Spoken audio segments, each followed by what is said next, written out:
ગુજરાતમાં કહેવત છે,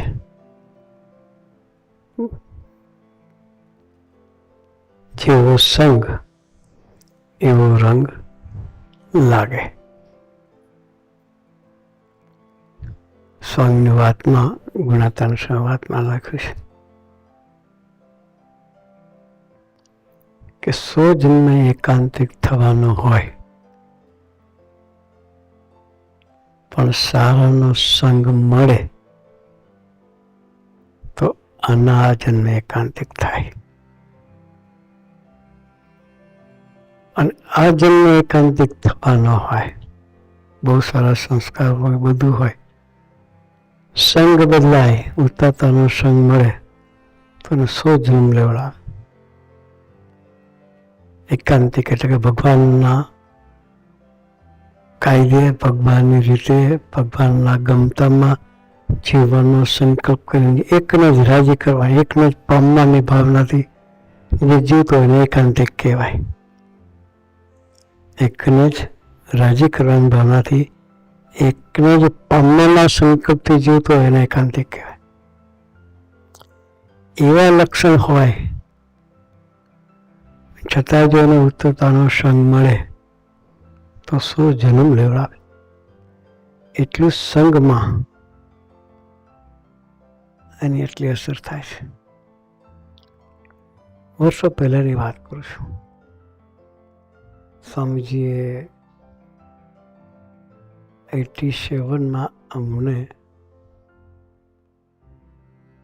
નાના બાળકોની બાળ સભા કરવા માટે મોકલતા.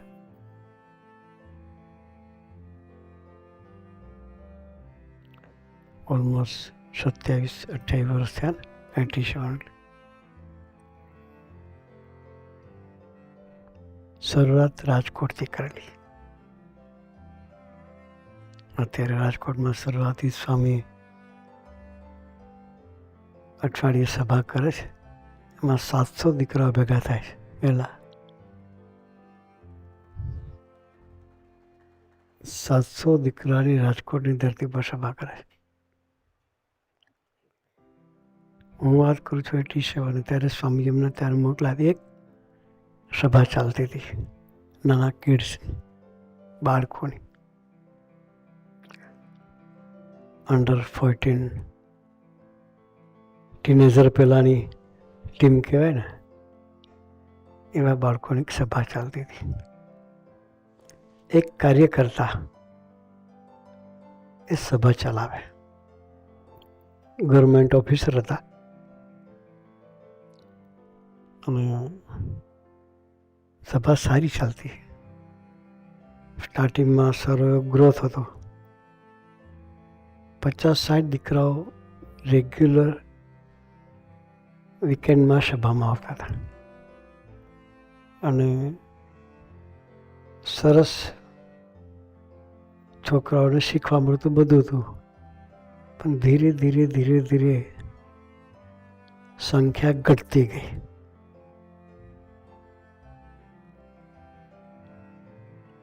એટલે સંખ્યા ઘટે એટલે આપણું ઉમંગ પણ ઘટે. હા, સંખ્યા વધે એમ આપણો ઉમંગ પણ વધે. ગ્રોથ હોય તો આપણી એનર્જી ડબલ થઈ જાય, અને ગ્રોથ ઘટે એટલે આપણે બી બેટરી ડિસ્ચાર્જ થવા મળે. શું થાય? બેટરી ડિસ્ચાર્જ થાય ખરી. એટલે જે કાર્યકર્તા સભા ચલાવતા હતા, ધીરે ધીરે ગ્રોથ ઘટતા ઘટતા ઘટતા છેલ્લે 4-5 દીકરા જ રહ્યા પહેલા. એટલે થોડો મનમાં મોડો વિચાર કાર્યકર્તાને ચાલુ થયો. એક દિવસ તો સભામાં 2 દીકરા અને કાર્યકર્તા 3 જ જણા હતા. પછી શું વિચારો આપણને? આ લેવલે સભા જતી તો શું વિચાર આવે? કાલથી સભા બંધ. શું વિચાર આવે? કોઈ આવતું જ નહીં તો સભા કોની કરવાની? ને કાર્યકર્તાનો વિચાર આવ્યો. બેઠા હતા, ખુરશી પર કાર્ય કરતા બેઠા બધા સામે બેઠેલા બાજુમાં ઠાકોરજી હતા, ભજન કરતા હતા. આંખો બંધ હતી. ભજન કરતાં કરતાં વિચાર કરે છે કે આજે છેલ્લી સભા, દીકરાઓને કહી દઈએ કાલથી આપણે સભા બંધ કરીએ છીએ. આવો વિચાર કાર્યકર્તાના મનમાં ચાલતો હતો. જ્યાં આપણી ધીરજનો અંત આવે ને ત્યાં ભગવાન પ્રગટે. એટલે એ મનમાં વિચાર કરે છે, આંખો બંધ છે. પછી ભજન ચાલુ છે. ભજન કરતાં કરતાં પછી આંખ ખોલી તો બે દીકરાની પાછળ સ્વામીજીના દર્શન થયા. દિવ્ય સ્વરૂપે સ્વામીજી પધારેલા. બે દીકરાની પાછળ સ્વામીજીના દર્શન થયા એટલે સ્વામીજી ખિલખલાટ હસતા હતા.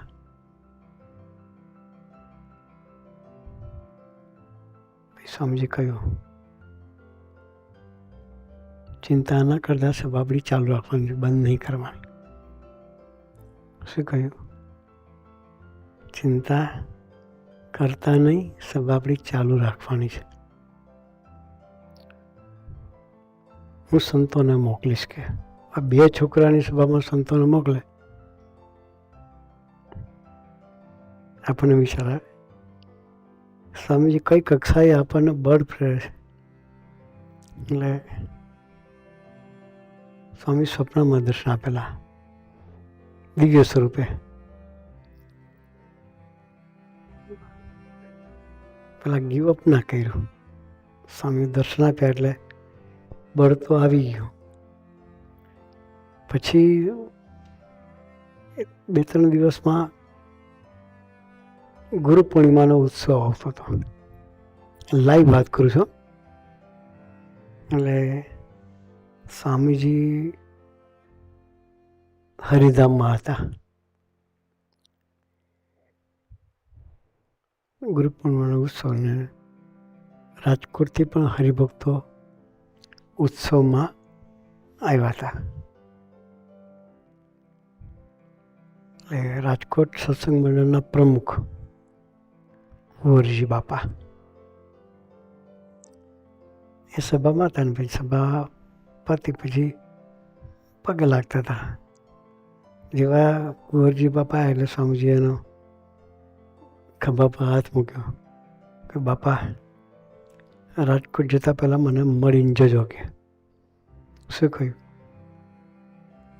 રાજકોટ જતાં પહેલાં મને મળીને. ભાઈ તમારી ગાડીની જગ્યા છે? તો હા સ્વામીજી અમે 2 જ જણા છીએ કે.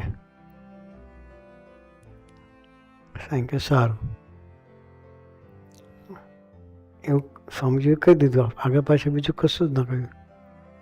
પછી સ્વામીજીએ સુરત તે દિવસે બપોરે સ્વામી જમતા હતા. હું સ્વામીજીને પીરસતો હતો. હરિસ્મૃતિમાં સ્વામી થાળ કરતા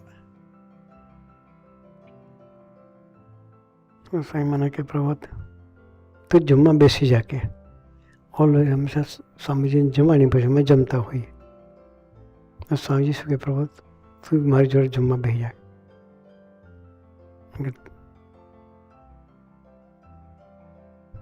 બહાર જવાનું છે કે. પ્રોગ્રામ તો કંઈ સ્વામીજીનો એવો આવેલો નહીં. એડવાન્સમાં કોઈ વાત નહીં થયેલી. એટલે પછી સ્વામીએ કહ્યું જમીન તરત નીકળો. હા જમીન તરત નીકળવાનું. સ્વામીજીએ સુરત સાહેબને કંઈ રાખેલું મને ખબર નહીં પડેલી. અહીં કે તમારે એટલે હું કેટલા દિવસનો પ્રોગ્રામ છે. સ્વામી સાથે સેવામાં એટલે સ્વામીજીના પ્રોગ્રામનો વિચાર કરતા આપણે. હું સાહેબ એટલે સાહેબ કે મારે નથી જવાનું, તમારે જવાનું છે કે. ક્યાં જવાનું, શું જવાનું, શું પ્રોગ્રામ કંઈ નહીં. હા પછી હું તો ડીશ બનાવીને સ્વામીનું થાળીમાં જે પીરસવાનું પીરસું હું બેસી ગયો. સ્વામી સાથે પેરેલલ મેં બી જમી લીધું. એટલે હું વિચાર કરું કે કઈ જવાનું છે, શું છે કે ખબર પડતી નહીં. એવામાં સુરત સ્વામી સામેથી પોટલું લઈને આવી ગયેલા. સ્વામીએ ક્યારે કહ્યું શું કહ્યું મને કાંઈ ખબર નહીં, કે સભાપતિ પોટલું લઈને આવી છે કે. પછી સ્વામી જમી રહ્યા પછી મને કહે, તમારે ને સુરદે બંને રાજકોટ જવાનું છે, સરપ્રાઈઝ.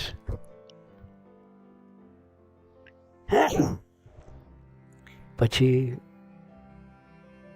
સુરત સાંઈ તો આવી ગયેલા. એટલે ભાઈ કુંવરજી બાપા જમીન આવ્યા.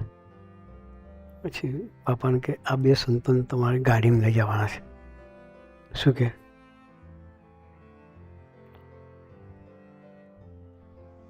મને આગળ પાછળ કોઈ હિસ્ટ્રી ખબર નહોતી. સુરત સાંઈને સ્વામીએ કંઈક કહી દીધું હશે, ખબર નહીં કે ત્યાં જઈને શું કરવાનું.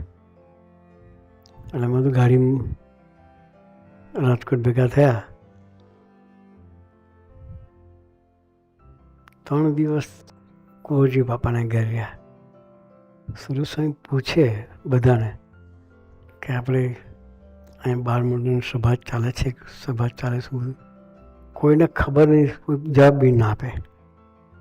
એમાં કુંવરજી બાપાના ભાઈનો દીકરો એક હતો, નામ ભૂલી ગયો ત્યારે, હિતેશ કદાચ નામ હતું, હિતેશ. એ દીકરાને સુરત સ્વામી પૂછ્યું કે આપણે બાળમંડળની સભા ચાલે, તે નાનું ટાવર્યું. એ સ્વામી ચાલતી હતી પણ બંધ થઈ ગઈ કે. શું કહી? ચાલતી હતી પણ બંધ થઈ ગઈ. એ 3 દિવસ પછી પૂછ્યું. એ સુરત સ્વામી કે કોણ ચલાવતું હતું, કોને ઘર ચાલતી હતી, બધું પૂછ્યું. તો એણે કહ્યું કે ઠાકર સાહેબ, ધીરુભાઈ ડીકે ઠાકર, એ ચલાવતા હતા. અને સ્કૂલના કેમ્પસમાં સભા કરતા હતા કે. પછી 3 દિવસ પછી સુરત સ્વામીએ એક કાર્યકર્તાને ફોન કર્યો, પૂછ્યું કે આપણી બાળમંડળની સભા ચાલે છે? તો કે હા. કે ક્યારે ચાલે? તો કે આજે જ સભા છે કે. શનિવાર હતો. એટલે કાર્યકર્તાને સ્વામીએ દર્શન આપીને કહ્યું હતું કે આપણે સભા કન્ટિન્યુ ચાલુ રાખવી છે. તો એણે સ્વામીએ કહ્યું હું સંતોને મોકલીશ. એને વિશ્વાસ કે સ્વામી જે કહ્યું છે એટલે સંતો આવવાના. એણે જે સભામાં આવતા હતા ને બંધ થઈ ગયેલા બધા દીકરાઓને 1 to 1 ઘેરે જઈ અને કહ્યું કે આજે સંતો આવવાના છે આપણી સભામાં. 30 દીકરાઓ જેટલા બધાને કહી રહ્યું. 30 દીકરાઓની સભા તે દિવસ થયેલી. અને અમે શોધતા સભામાં પહોંચ્યા. ત્યાં સુધી સુરત સાંઈને ખબર નહીં, કે કોઈને ખબર નહીં. પછી ધીરુભાઈ સભામાં ગોષ્ઠી કરવા ઊભા થયા ત્યારે એણે વાત કરી કે હું સભામાં ગીવઅપ કરવાનો હતો, પણ સ્વામીજીએ દર્શન આપીને કહ્યું કે હું સંતોને મોકલીશ. તો આજે તમે સુરત સાંઈ આજે તમે આવી ગયા. સુરત સાંઈ અમને ખબર નહોતી ક્યાં જવાનું, શું કરવાનું. પણ સ્વામીજી ગાડીમાં ચાલુ ગાડી ચડાવી દીધા છે કે. દિવ્ય સ્વરૂપે દર્શન આપેલા અને ફોલોઅપ ફિઝિકલ સ્વરૂપે સ્વામીજી લીધું. કઈ રીતે? દર્શન દિવ્ય સ્વરૂપે આપ્યા અને ફોલોઅપ ફિઝિકલ સ્વરૂપે લીધું. એ દિવ્ય પુરુષ છે. એ દિવ્ય સ્વરૂપે હોય કે સ્થૂળ સ્વરૂપે એમાં કાંઈ ફેર પડતો, પણ એ અખંડ આપણને જોઈ રહ્યા છે. આપણે શું કરીએ છીએ, આપણો ઉમંગ કેવો છે, આપણી ભક્તિ કેવી છે, એ નિરંતર જોયા કરે છે.